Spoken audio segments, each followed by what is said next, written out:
안녕하세요. 닥터 네이버 지식인 상담한 의사 박찬승입니다.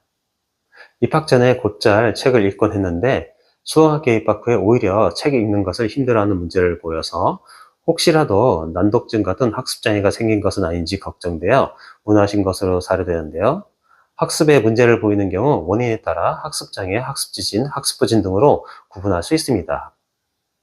학습지진은 지능이 낮아서 발생하는 문제이며 학습장애는 지능은 정상이지만 학습 기능을 담당하는 특정 뇌의 영역의 발달이 제대로 이루어지지 않아 발생합니다.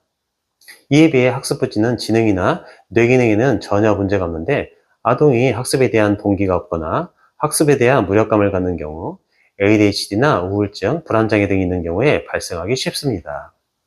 그런데 문화신 경우를 살펴보면 난독증이라기보다는 주력 문제가 있는 것으로 사료됩니다.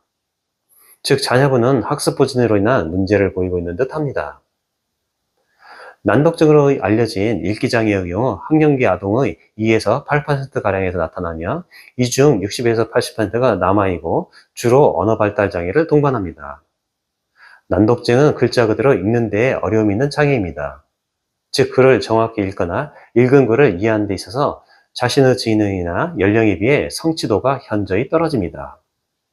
읽기장애는 다시 글자를 정확히 발음하는데 어려움이 있는 단어 재인식 장애와 글을 읽어도 그 의미를 정확하게 파악하지 못하는 독해장애로 나뉩니다. 난독증에서 흔히 보이는 쓰기장애는 자신의 생각을 글로 제대로 표현하지 못하는 것입니다.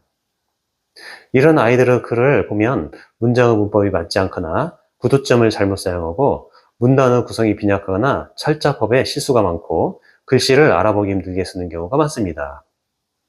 그런데 문화신 내용을 보면 이미 한글을 익힌 것으로 보아서 난독증과는 거리가 있어 보입니다. 학습장애를 주소증으로 내원하는 아동의 약 50% 정도는 ADHD와 관련됩니다.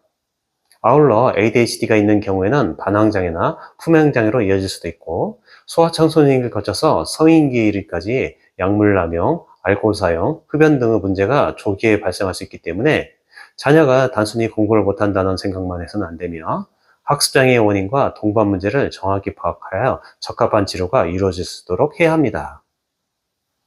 한의원에서 학습장애를 치료할 때는 학습장애의 한의학적인 원인과 심한 정도, 동반 문제, 예후 등을 판단하기 위해 체질검사, 심리검사, 주력검사, 평가 척도검사, 스트레스 검사 등이 먼저 이루어집니다. 이후 검사 결과에 따라 적합한 치료 계획을 세우게 됩니다. 한의학에서는 말이나 행동이 느린 병증을 의미하는 어지, 행지와 같은 발달장애를 치료할 때는 육미지향원, 보증이기탕, 오미자, 녹용 등의 처방과 악재를 많이 활용합니다. 아울러 기억력 저하와 같은 뇌기능 문제에는 배폭신, 원지, 석창포로 구성된 총명탕과 같은 한약 처방을 많이 활용합니다. 학습장애를 치료하는 데 있어서는 언어치료, 특수교육과 더불어서 이와 같은 한의학적인 치료를 적절하게 병행하는 것이 많은 도움이 됩니다. 감사합니다.